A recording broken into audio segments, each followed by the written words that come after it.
Hello, and welcome to this episode of Seed to Sequoia, a podcast for founders, VCs, and anybody interested in the early stage to understand go-to-market better. Today, we're trying a new format, but first, we're asking for you to like and subscribe this podcast because, let's face it, we're trying to be big time, and all the big time people do that up front. So we're doing it too. Every like and every subscription helps more founders and CEOs, more VCs, and other people in the startup community find this podcast. So take a second, click the button. It's okay. I'll wait. It's down. Everybody points. It's down here somewhere. All right, on to our episode. This new format focuses on one theme that's come up in many episodes. And we're going to do this a few times. It's a great way to emphasize how sometimes all the experts agree on something. Sometimes they disagree. But in this case, there's lots of agreement. Today's theme is listening. Listening is super important from the very beginning of your company. Let's start with Sean Byrnes from Near Horizon talking about the mystical vision myth. There's this great apocryphal idea in technology that a founder has this mystical vision that comes to them and they build this product and everybody comes to it and that's how you get to be great, is not how anything works. So as you can hear, listening is super important because it avoids all of the traps that you can fall into because you didn't listen, right? You're not curious. The way I look at listening is it's part of staying curious. If you approach things with a curious mindset where you don't think you have all the answers, then you're able to extract those answers and really understand what's going on. Whereas if you focus on being right, it's much, much harder to create trust and understanding. And it's something that for me personally was a big shift. I used to really go to my team or go to our customers with the way I thought the world should work or what I thought they should be working on. And when I shifted my mindset from trying to be right to trying to stay curious, it really enabled them to be more truthful with me. And it led to a lot of really big unlocks, whether it was in the product roadmap or whether it was what they really valued in our product or what features they really thought we should build rather than pushing people to the feature that I wanted to build or thought they needed. I listened and understood what they wanted. Early on, it can be a really hard balance because there's this myth of grit and needing to really push the product that you think the market needs. Let's hear from Sean again about how he thinks about grit versus the learner's mindset. There's a difference between grit and having like a learner's mindset where you're willing to adapt to the market and willing to learn from people, that you don't feel like you know everything, that you're willing to step back and say, you know what, I have a lot to learn about these people and really listen. There are two objections that you can never overcome in sales. Obviously, if people can't afford your product, a lack of budget is an objection that's hard to overcome. But the more important one is a lack of pain. If you listen, you can learn what the customer's pains are. If you're not hearing pains and you're telling them what they should do or what they should look for, or you're making up your own numbers for what benefit your product brings to them or your own story about what your product brings to them, you can end up being a solution looking for a problem. Let's hear from Aaron Andre, an expert in PR, on what that can mean.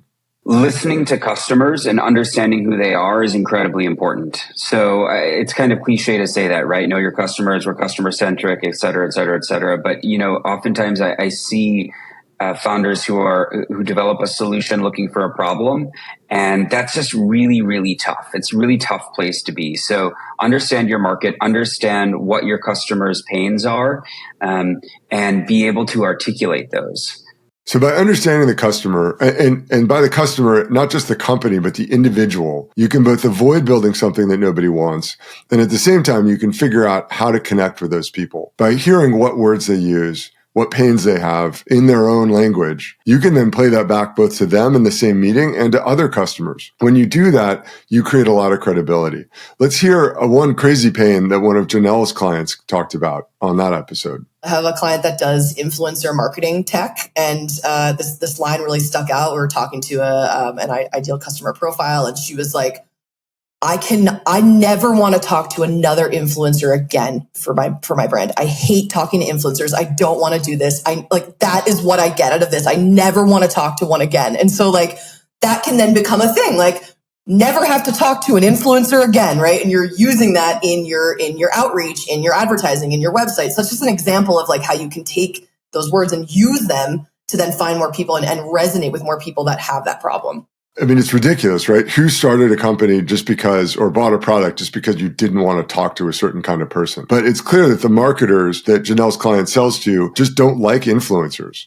I'm not personally offended, although I kind of get it, right? And so if you have this sort of weird, very personal, emotional thing where I just don't like talking to those people, when you play that back to other people, maybe not everybody will have that pain, but a lot of them probably will, right? Does it matter why? No. Should you judge them? Maybe, but it's not going to help, right? If you come back and say, hey, do you not like talking to influencers? That might be the perfect ad, right? That gets people to show up and buy your product. That might be the thing that gets them to close. It's one of those things that you wouldn't find out unless you asked the question and really listened. It creates this authenticity that you can't get any other way. Like the only way people really understand that you understand them is because you've found things that you could only find by asking questions and listening. I think one of the key takeaways when it comes to listening is it helps you connect with the people, right? Not just the company, but the person doing the buying or doing the decision making.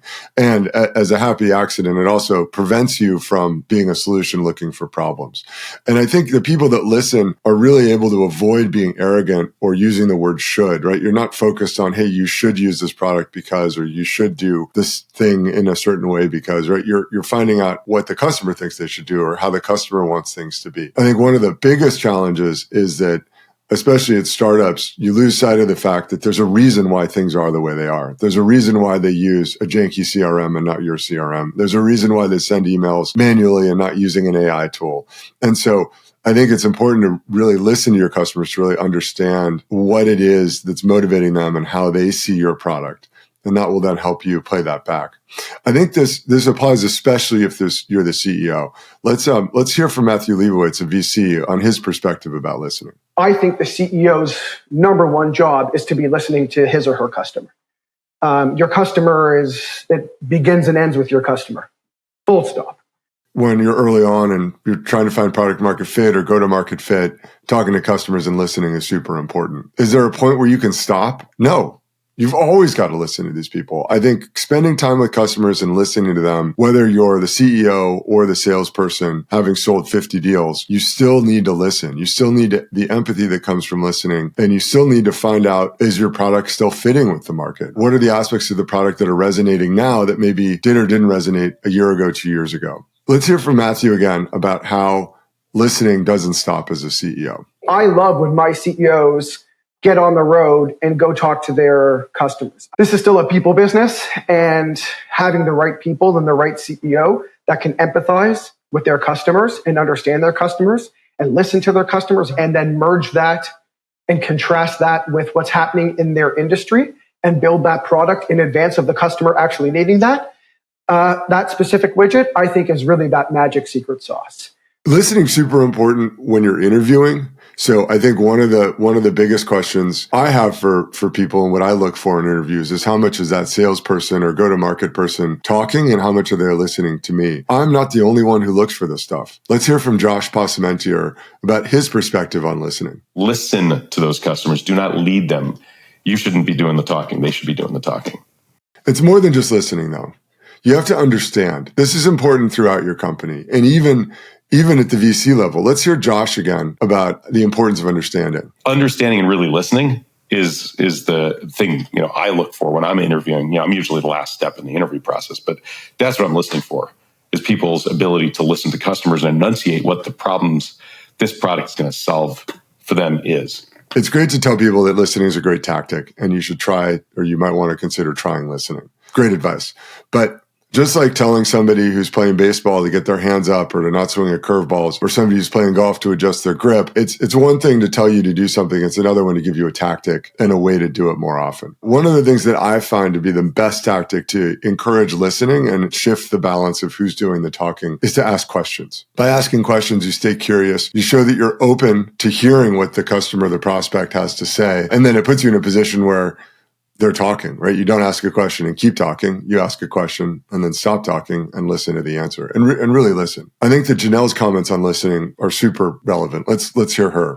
You can ask your customers. You can ask them why they bought. You can offer things like discounts or access to a beta test for free in exchange for them giving you a testimonial or doing a customer interview with you. So don't underestimate that, because there's a lot of value in actually hearing from your customers and asking them how they would quantify it, So like Janel said, when you ask these questions, you learn things that you can then play back to them. You can play back to others. And if you're curious and listen and show that you understand, people are going to be inclined to do the things you ask them for, right? They're going to be inclined to give you those case studies or testimonials. So with that, we're going to wrap up this episode. I hope you've enjoyed it. It's a new format for us. And so if you have comments on it, please hit me up on LinkedIn or Twitter, drop comments on YouTube. If you found this helpful, please like and subscribe. We're really excited to produce these podcasts, and the more people that find them and follow us, the more people will be able to help. This podcast was produced by James Fix, music by The Great White Shark. Ryan DeCosta worked on the marketing side of production. I'm your host, Alex Shartsis. Thank you for listening.